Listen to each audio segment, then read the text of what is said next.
Good morning students, welcome to Gangotri Group of School. Today I am going to solve some example on current density. मैंने last lecture में आपको current density बताया था. Current density पे कुछ question लगाएंगे. ये बहुत ही अच्छा टॉपिक है, इस पे प्रीवियस सेट्स में काफ़ी क्वेश्चंस भी आए हैं. उस टाइप के क्वेश्चंस में सॉल्व भी कराऊंगा आपको. देखें पहला question, if the current density of the cross section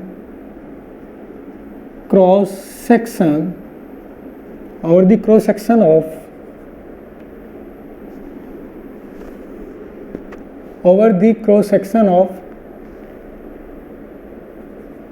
given wire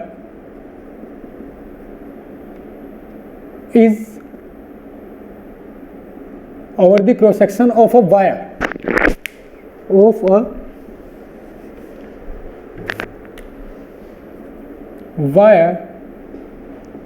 is J is equal to J naught R square, and J naught is a positive constant, and the radius of cross section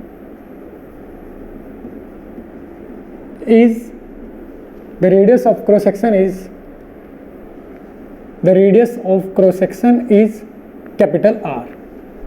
Then calculate the total current flown through the wire.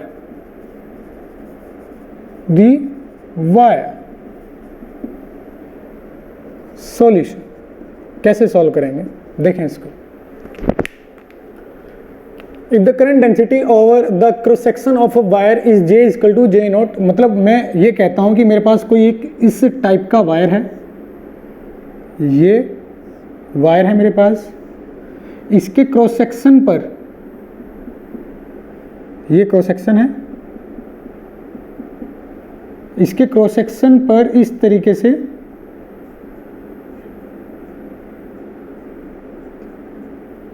Current exist करता है. तो वो current इस प्रकार से variable है, इस प्रकार से डिस्ट्रीब्यूटेड है इस क्रॉस सेक्शन पर कि सेंटर में डेंसिटी 0, R बराबर 0 पुट करूंगा तो डेंसिटी 0, सेंटर में डेंसिटी 0. क्लियर.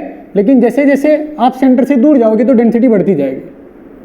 क्लियर. यहां सेंटर से R डिस्टेंस पर डेंसिटी जो मुझे दी गई है वो इस प्रकार से दी गई है, J बराबर J नॉट R स्क्वायर. इस तरीके से डेंसिटी मुझे दी गई. टोटल रेडियस जो दिया गया है वो कैपिटल R है.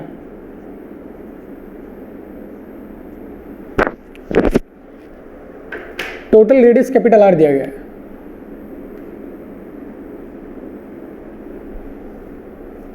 समझे. तो हम किस तरीके से सॉल्व कर सकते हैं इसको, ऐसे सॉल्व कर सकते हैं कि J बराबर जो होता है वो होता है DI by DT, DI by DA. ये J होता है जिसकी डायरेक्शन करंट की डायरेक्शन में होती है, ये एक वेक्टर क्वांटिटी होती है. अब यदि मुझे नेट करंट बताना है तो मैं J डॉट DA इंटीग्रेशन ऐसे बता सकता हूं. J कितना दिया गया है मुझे, J नॉट R स्क्वायर. अब करंट एरिया के पैरेलल है. अगर मैं एरिया वेक्टर देखूंगा तो वो भी ऐसे ही आएगा और करंट भी ऐसे ही फ्लो कर रही है, तो डॉट प्रोडक्ट हट जाएगा, cos 0 आएगा यानी 1. तो डायरेक्ट मैं DA लिख सकता हूं इंटीग्रेशन. यहां क्या आएगा, इंटीग्रेशन DI मतलब नेट करंट. अब जरा ये देखिए, अगर मैं यहां से x डिस्टेंस पर, सेंटर से x डिस्टेंस पर या r डिस्टेंस पर एक dx या dr मोटाई का एलिमेंट लेता हूं, ये एलिमेंट लेता हूं, तो इसमें जो करंट आएगी वो कितनी आएगी, इसमें करंट जो आएगी, इसमें करंट कितनी आएगी इस एलिमेंटरी एरिया में, ये मुझे कैलकुलेट करना है. तो मैं डीए लिख सकता हूं इस एलिमेंट एरिया के लिए डीए, तो इसकी करंट आ जाएगी. समझे ना। अगर मैं सिर्फ इंटीग्रेशन नहीं लगाता हूं, मैं इंटीग्रेशन नहीं लगाता हूं, सिर्फ ऐसे लिख देता हूं अभी कि जो डी आएगी इस एलिमेंट के लिए जे इंटू डी ए, इस लोकेशन पर जे इंटू इस एलिमेंट का एरिया, तो ये मुझे डी आई मिल जाएगा। अगर मैं अभी इंटीग्रेशन नहीं लगाता हूं तो इस एलिमेंट से जाने वाला करंट मुझे मिल जाएगा। क्लियर। अगर मुझे टोटल करंट बताना है तो इस पर इंटीग्रेशन लगा देंगे। अब जे यहाँ कितना है इस लोकेशन पे, आर डिस्टेंस पे, जे नॉट आर स्क्वायर, और इसका एरिया कितना आएगा 2 pi are into D R, ये इसका एरिया आएगा। अब तो ये बहुत आसान हो चुका है, J not R square D A कितना आएगा 2 pi R D R, integration integration, R बराबर 0 से लेके कैपिटल आर, तो ये कितना आ जाएगा नेट करंट आई नेट आ जाएगा, ये आ जाएगा आई नेट। क्लियर। इसको कैसे लिख सकते हैं, जे नॉट 2 पाई आर क्यूब यानी आर की पावर 4/4, और इसमें लगा देंगे 0 से लेके आर, ये आ जाएगा आई नेट। यहां आ जाएगा 2 पाई जे नॉट आर की पावर 4/4, पहले आर रखेंगे फिर 0 रखेंगे, 0 रखे तो 0 हो जाएगा, तो आई नेट मेरे पास आएगा 2 पाई जे नॉट आर की पावर 4/4, ये फाइनल आंसर आएगा। तो इस तरीके से नेट करंट आप कैलकुलेट कर सकते हो। नेक्स्ट एग्जांपल, इससे टाइप का एक एग्जांपल आ भी चुका है एग्जाम में, देखो किस तरीके से फ्रेम करने जा रहा हूं मैं। इसके लिए मुझे थोड़ा सोचना पड़ेगा, सोचने दो। देखो बहुत ही अच्छा क्वेश्चन है। ये एक मटेरियल है, इस मटेरियल में पॉइंट ओ पर, काफ़ी अच्छा क्वेश्चन है और ये शायद किसी प्रीवियस ईयर के एग्जाम में पूछा जा चुका है, इसी टाइप का क्वेश्चन, या शायद यही। ये एक मटेरियल है नीचे जिसकी कंडक्टिविटी सिग्मा दी गई है, सिग्मा इसकी कंडक्टिविटी है। पॉइंट ओ पर इसमें करंट आई एंटर करती है, और आई एंटर करने के बाद, करंट एंटर करने के बाद स्फेरिकल वे में आगे की ओर ट्रेवल करती है, स्फेरिकल वे में, समझे। जैसे ये 1 सेकंड में कुछ चार्ज एंटर किया, करंट क्या है 1 सेकंड में एंटर करने वाला चार्ज, तो वो एंटर किया ऐसे 1 सेकंड में। अब वो जब करंट एंटर करेगी तो जो मटेरियल के अंदर मूव कर रहा है वो एक्चुअल में सरफेस की फॉर्म में आगे मूव कर रहा है। यहां करंट एक वायर में मूव कर रहा है। अब इसके अंदर पॉइंट ओ के बाद करंट एक हेमीस्फेयर के सरफेस के फॉर्म में आगे एंटर कर रहा है, आगे बढ़ता जा रहा है। ये रेडियस बढ़ा करके यहां पहुंच जाएगा, ये यहां पहुंच जाएगा, तो करंट एक्चुअल में इस फैशन में चल रही है, ऐसे बाहर की ओर, इस तरीके से करंट बाहर की ओर मूव कर रही है। ये सरफेस जो है ये अपनी वैल्यू बढ़ाते जा रहे हैं, अपनी रेडियस की वैल्यू बढ़ाते जा रहे हैं। तो हम ये कहेंगे कि ये करंट आई इस मटेरियल में इस तरीके से आगे फ्लो कर रही है, स्फेरिकल वे में, समझे कैसे, स्फेरिकल वे में आगे की ओर ट्रेवल कर रही है। क्लियर। तो मुझे बताना है कि इस मीडियम में 2 पॉइंट है ए और बी, उनके बीच पोटेंशियल डिफरेंस क्या आएगा, ये क्वेश्चन है। डेल्टा वी ए बी के बीच क्या आएगा। देखो मैं क्या बोलूंगा कि इसमें करंट एंटर करने वाली आई है, तो मैं किसी आर डिस्टेंस पर यदि करंट डेंसिटी बताना चाहता हूं, मान लेते हैं ये पॉइंट है, ये आर डिस्टेंस पर है, तो करंट यानी 1 सेकंड में एंटर करने वाला चार्ज, 1 सेकंड में एंटर करने वाला चार्ज आई है, तो वो 1 सेकंड में एंटर करने वाला जो चार्ज है वो इस सरफेस पर यूनिफॉर्मली फैल चुका होगा, समझे। तो अगर मुझे आर डिस्टेंस पर करंट डेंसिटी बतानी है तो मैं लिखूंगा I/2 पाई आर स्क्वायर, क्योंकि हेमीस्फेरिकल शेल होगी ये, हेमीस्फेरिकल शेल जिस पर वो चार्ज फैला हुआ है 1 सेकंड में जो एंटर कर रहा है। 1 सेकंड में जो एंटर करेगा वो इनिशियली यहां होगा, कुछ समय के बाद वो यहां होगा, कुछ समय के बाद यहां होगा, कुछ समय के यहां से एंटर करता जाएगा और आगे वाला चार्ज फैलता जाएगा बड़ी रेडियस के हेमीस्फेरिकल शेल की फॉर्म में। क्लियर। तो आर डिस्टेंस पर करंट डेंसिटी आप ऐसे बोलोगे, 1 सेकंड में एंटर करने वाला charge upon total surface area, यानी I/, सरफेस एरिया। तो ये मेरे पास आ जाएगा करंट डेंसिटी। अब करंट डेंसिटी तो लिखते क्या है, sigma into E, I/2 pi R square. तो यहां से मुझे पता चल जाएगा कि जो E आया है वो E आएगा I/2π/σ इंटू 1/r², ये आया। अब E में जानता हूं क्या होता है, minus del U by del R होता है, E ये होता है, क्लियर। तो अब यहां I/2π/σ 1/r², इस डेल R को इधर पहुंचाओ, डेल R। मुझे बताना है पोटेंशियल डिफरेंस, इंटीग्रेट। अब ये पॉइंट A मान लेते हैं x डिस्टेंस पर है, ये आपको क्वेश्चन में दिया जाएगा, O से x डिस्टेंस पर है, पॉइंट A O से x डिस्टेंस पर है दिया जाएगा, तो आप r बराबर x लिखोगे, यहां r की वैल्यू क्या आएगी x, तो पॉइंट A आएगा, A का पोटेंशियल, और x बराबर आप r बराबर क्या लिखोगे x प्लस L, तो यहां आएगा VB। तो यहां से आप बता सकते हो VA माइनस VB, जब लिमिट लगा दोगे ये माइनस इसके साथ कंपनसेट हो गए, ये VA माइनस VB आ जाएगा, यहां आएगा I/2π/σ और 1/r² का इंटीग्रेशन जो आएगा वो आएगा r⁻⁻2 + 1 यानी 1/r माइनस में, ये आएगा इंटीग्रेशन। अब इसमें लिमिट लगा देंगे x से लेके x प्लस L, तो आपको पोटेंशियल डिफरेंस पता चल जाएगा। ये बड़ा ही अच्छा क्वेश्चन था, समझे, जिस तरीके से मैंने इसको किया, इसको ध्यान से देखें और इस टाइप के क्वेश्चंस के लिए तैयार रहे। ये मैंने किस तरीके से करंट डेंसिटी को यूटिलाइज किया है, समझे ना, क्वेश्चन का आंसर देने के लिए। करंट डेंसिटी के एक तो ये फॉर्मूला है J बराबर I/A, और एक क्या है सिग्मा इंटू ई, J बराबर सिग्मा इंटू ई होता है, I/A इसकी बेसिक डेफिनेशन है। I/A मैंने कैसे निकाला यहाँ, वही इसमें इंपॉर्टेंट पॉइंट था इस क्वेश्चन में कि J एक्चुअल में क्या आएगा। इस क्वेश्चन की स्ट्रक्चर में ये आंसर छुपा हुआ था कि I/2πr² आएगा r डिस्टेंस पे, समझे, क्योंकि वो स्फेरिकल वे में आगे जा रही है करंट, ये आपको यहां मानना पड़ेगा। मैं लिख भी देता हूं, current is moving inside material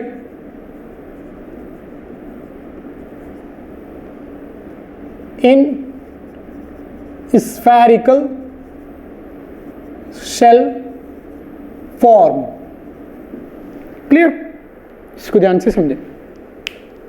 अभी मैंने करंट डेंसिटी पे कुछ क्वेश्चन आपको कराए, अब मैं स्टार्ट करने जा रहा हूँ कैलकुलेशन ऑफ इलेक्ट्रिकल रेजिस्टेंस।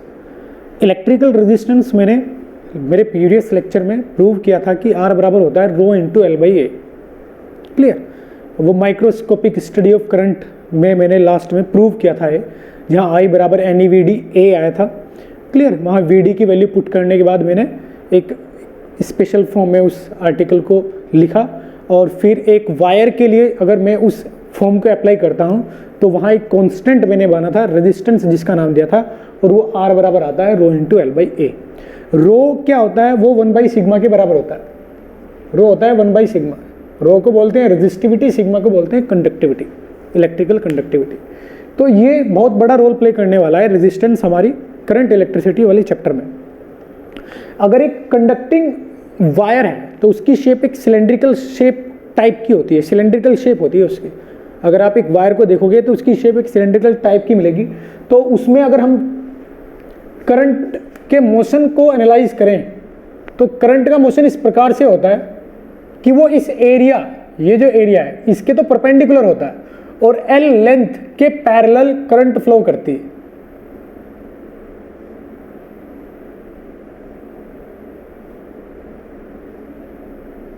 तो ये जो फॉर्मूला है ना, इस फॉर्मूले को आप कुछ इस प्रकार से देखें, सिर्फ ऐसे नहीं कि लेंथ बाय एरिया है, रो बराबर R बराबर rho into length by area, ऐसे है। सिर्फ इस फॉर्म में याद ना रखें इसको। कैसे याद रखें इसको कि R बराबर rho into L by A होता है, जहां L वो वाली डायमेंशन है बॉडी की जिसके पैरेलल करंट है, और एरिया A वो वाली डायमेंशन, वो वाला एरिया है जिसके परपेंडिकुलर करंट है।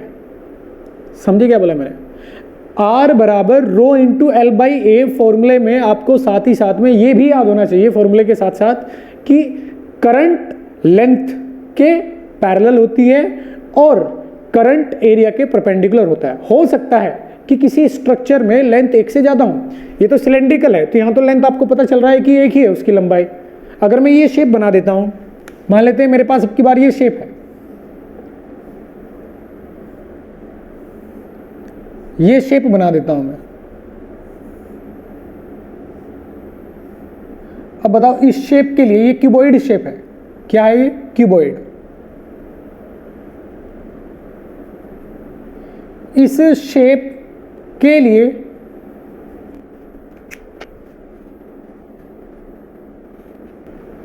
आप रेजिस्टेंस क्या देंगे?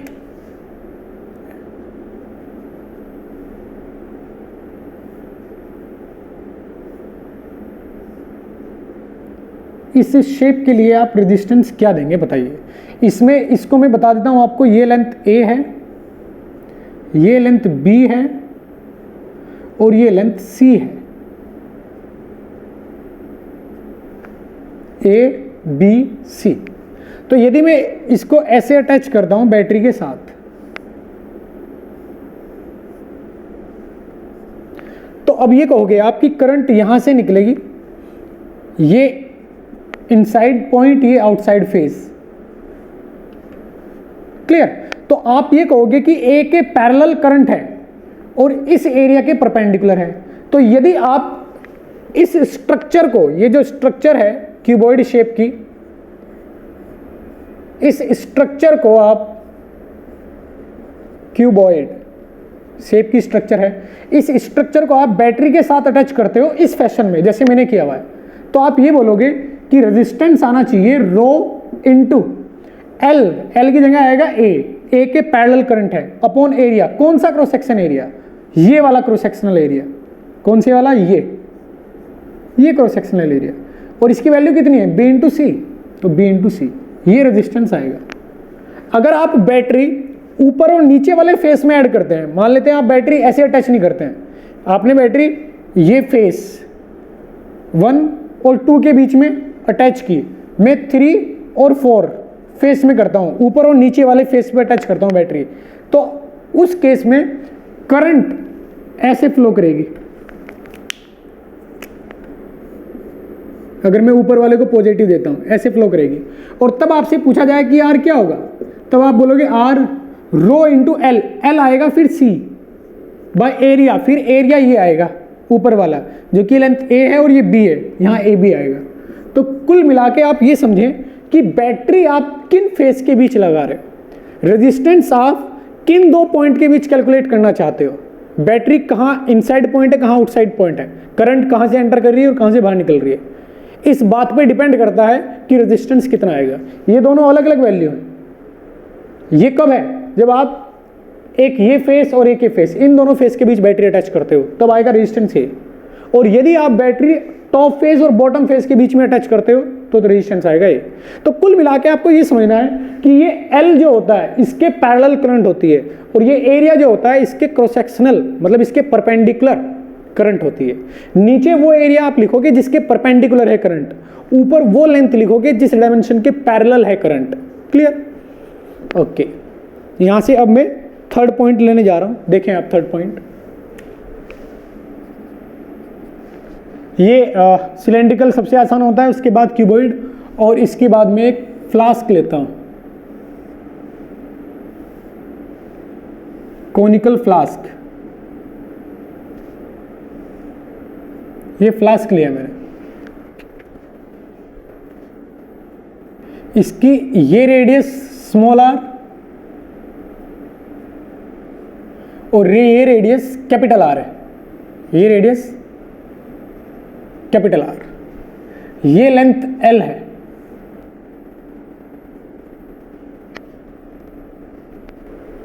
मुझे बताना क्या है? मुझे बताना है रेजिस्टेंस, आर मुझे बताना है कि यदि मैं बैटरी को ऐसे अटैच करता हूं तो कितना बैटरी रेजिस्टेंस फील करेगी, ये बताओ। अगर मैं ऐसे बैटरी को अटैच करता हूं, मतलब यहां से करंट एंटर करती है और यहां से करंट बाहर निकलती है, तो आपको बताना है। क्लियर? तो अब आप ये देखो, आपको ये तो पता चल जाएगा कि किस डायमेंशन के पैरेलल इसमें करंट आएगी। वो कौन सी डायमेंशन है? ये डायमेंशन, यानी एल लेंथ आएगी, ऐसे करंट इसमें फ्लो करेगी।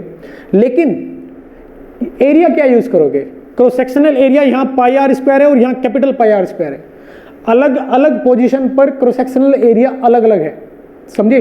तो यहाँ आप R बाई आर बराबर रो इंटू एल बाई ए अगर फॉर्मूला लगाते हो तो एरिया क्या लोगे, एल तो आप कैपिटल एल ले लोगे, लेकिन एरिया क्या लेंगे। तो डायरेक्ट इसमें फॉर्मूला आप नहीं लगा सकते हो, समझे ना। आप इसमें क्या मानोगे कि स्टार्टिंग वाले पॉइंट से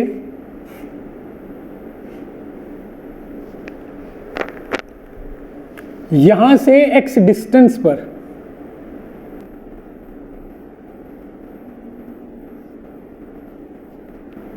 एक dx मोटाई का एलिमेंट चूज कर लेते हैं। क्या कर लेते हैं, dx एलिमेंट, dx मोटाई का एक एलिमेंट। लास्ट वीडियो में मैंने ये आपको बताया था कि इसका रेजिस्टेंस निकालने के लिए हमें एक एलिमेंट चूज करना पड़ेगा पॉइंट A से आगे x डिस्टेंस पर। क्लियर, इसकी कुछ ना कुछ रेडियस होगी और ये एक डिस्क की शेप में होगा। हमें इसका रेजिस्टेंस, विशिष्ट रेजिस्टेंस या स्पेसिफिक रेजिस्टेंस या रेजिस्टिविटी रो दिया हुआ है। मुझे इसकी रेजिस्टिविटी रो दी गई है, छोटी रेडियस स्मॉल आर, बड़ी रेडियस कैपिटल आर, ये दिया गया है। इसकी लेंथ एल है, ये भी हमें दिया गया है। ये मैं आपको बता चुका हूँ कि डायरेक्ट इस पर फॉर्मूला हम नहीं लगा सकते हैं, आर बराबर rho into L by A, directly हम वो फॉर्मूला यूज़ नहीं कर सकते हैं। तो इस एलिमेंट पे यूज़ कर सकता हूँ मैं, क्योंकि इस एलिमेंट का क्रॉस सेक्शनल एरिया भले ही वेरिएबल हो, लेकिन वो वेरिएबल बहुत ही ज़्यादा, ये एरिया और ये एरिया बहुत ज़्यादा करीब है, तो आप कॉन्स्टेंट एरिया मान सकते हो, समझे ना। क्योंकि ये dx बहुत ज़्यादा छोटा है, ये जो गैप है ये बहुत ज़्यादा छोटा है, तो आप ये वाला एरिया जो इसके पीछे ये वाला एरिया है, इन दोनों में जो डिफरेंस आएगा वो बहुत ही ज़्यादा छोटा डिफरेंस आएगा। इसका मतलब x डिस्टेंस पे आप ये जो एलिमेंट मान रहे हो इसका क्रॉस सेक्शनल एरिया आप कांस्टेंट मान सकते हो। समझे क्या बोला मैंने, इसका एरिया आप कांस्टेंट मान सकते हो। और क्या एरिया मानोगे, वो x डिस्टेंस आगे मान लेते हैं, ये डिस्टेंस x है सेंटर में, तो इसकी जो रेडियस आएगी, ये रेडियस जो आएगी वो रेडियस इस एलिमेंट के सरफेस की रेडियस होगी, इस एलिमेंटल डिस्क की रेडियस होगी। क्लियर। तो देखो कैसे निकालूंगा मैं पहले इसके लिए r लिख देता हूं एलिमेंट के लिए, रो, क्योंकि ये डिस्क भी इसी मटेरियल के, रो एल आएगा dx इसकी लेंथ बाय एरिया, एरिया आएगा pi x pi R square, R ये लिया हुआ है मैंने, तो इसकी रेडियस में y मान लेता हूँ, y पाई वाई स्क्वायर। तो ये एलिमेंटल रेजिस्टेंस आएगा।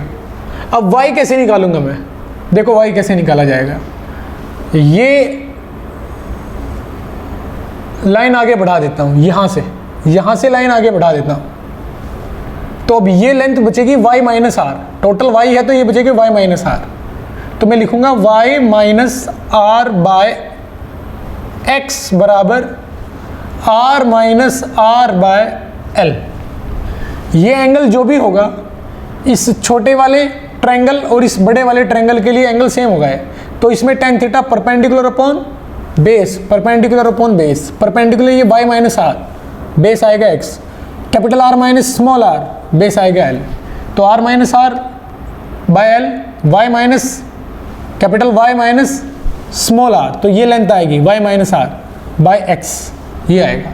तो इस तरीके से मैं y को कैलकुलेट कर सकता हूँ x के टर्म में, समझे। तो y कैसे आएगा, y आएगा r minus R by L into X plus R. देखो ये कांस्टेंट है इस स्ट्रक्चर के लिए, स्मॉल r कैपिटल R और लेंथ इस स्ट्रक्चर की स्पेसिफिकेशंस हैं, तो इसका मतलब ये कांस्टेंट है, ये भी कांस्टेंट है। तो y की वैल्यू यहाँ पुट कर देते हैं, D R element rho dx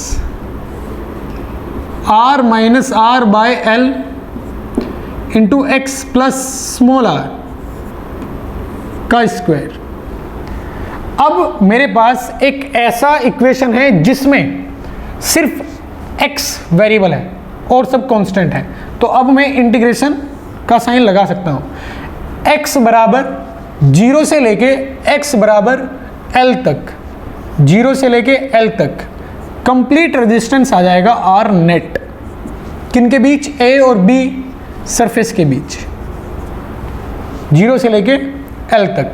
अब ये कौन सी फॉर्म है, जरा इस फॉर्म को देखो, 1/ax प्लस बी का स्क्वायर इंटू डी एक्स का इंटीग्रेशन अगर करना हो तो ये कैसे किया जाता है, ये ऐसे किया जाता है ax प्लस बी की power -2 + 1 upon -2 + 1 into 1/a। x के मल्टीप्लायर कौन है, इस कंप्लीट को आप x मान लोगे, फिर 1/x² का इंटीग्रेशन जैसे करते हैं वैसे इसका इंटीग्रेशन कर दोगे x की पावर n वाला फॉर्मूला लगा के। अब ax है तो a अपॉन में आ जाएगा, तो यही फॉर्मेट में है यूज़ करूँगा इंटीग्रेशन के लिए। तो जो r नेट आएगा वो इस प्रकार से आ जाएगा, rho r minus r by L into X plus R की power -2 + 1 by -2 + 1 into 1/r minus r into L. 1/a यानी ये a की तरह बिहेव कर रहा है तो r माइनस r l ऊपर चला जाएगा। तो इस तरीके से मैं सॉल्व कर सकता हूँ, -2 + 1। क्लियर। अब इसमें लिमिट लगा देंगे, इसको सॉल्व करके इसमें लिमिट लगाएंगे 0 से लेके l। सॉल्व करते हैं, देखो सॉल्व करेंगे तो -1 आएगा, ये -1 आएगा तो यहाँ माइनस आ जाएगा, rho L by R minus R बाहर ले लेता हूँ, अंदर जो बचेगा उसको सॉल्व करके लिख लेते हैं। ये आएगा की पावर -1, यहाँ आएगा -1 यानी -1 upon r minus R by L into X plus R, ये आएगा। अब इसमें लिमिट लगाओगे 0 से लेके l, तो पहले l पुट करेंगे यहाँ x की जगह, l से l गया, -r से +r गया तो यहाँ बचेगा r यानी -1/r। l रखने पे क्या आएगा, -1/r। फिर 0 रखेंगे, 0 रखने पे क्या आएगा, -1/r, क्योंकि ये पूरा टर्म 0 हो जाएगा। तो आपको लिमिट लगाने के बाद ये मिलेगा rho L by R minus R into 1/r minus 1/R, ये आपको मिलेगा लिमिट लगाने के बाद। अब इसको अच्छे से सॉल्व करें यदि, तो rho L by R minus R upon r into R. तो फाइनल r जो हमारा आ रहा है, r नेट जो हमारा आया फाइनल ए बी, वो आया रो L by small r capital R। इसमें पाई भी था, ये जो पाई है तो ये पाई भी साथ में आना चाहिए, यहाँ rho by pi, rho by pi, rho by pi, pi 1/पाई, तो यहाँ पाई भी आएगा। क्लियर। तो इस तरीके से आप इस कॉनिकल सॉलिड फ्लास्क का इलेक्ट्रिकल रेजिस्टेंस कैलकुलेट कर सकते हो।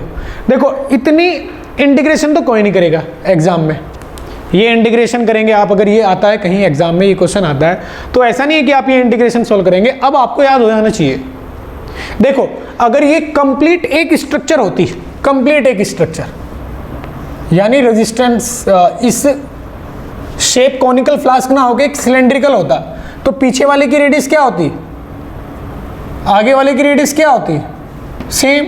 तब इसका रेजिस्टेंस क्या आता, rho L by pi R square आता ना। अब आप जरा कंपैरिजन करें कि यदि मैं इसको चेंज कर देता हूं,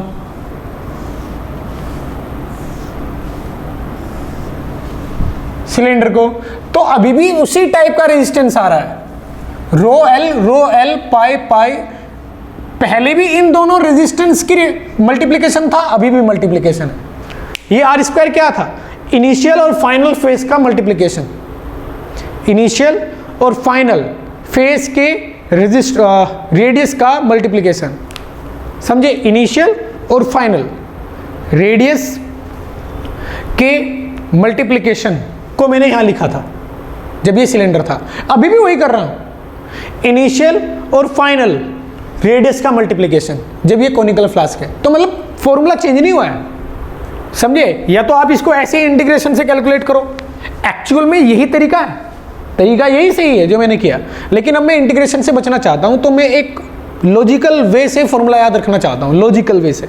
लॉजिकल वे क्या है कि मैं जानता हूं अगर सिलेंडर होगा तो rho L by pi initial radius into final radius, और सिलेंडर में इनिशियल रेडियस फाइनल रेडियस बराबर होती है, इसलिए आर स्क्वायर आता है। अब एक फॉर्मूले से ही मुझे कॉनिकल फ्लास्क का फॉर्मूला भी याद हो चुका है, rho L by pi initial radius into final radius, small R into capital R. समझे? इस तरीके से आप ये फॉर्मूला याद रख सकते हैं। समझे?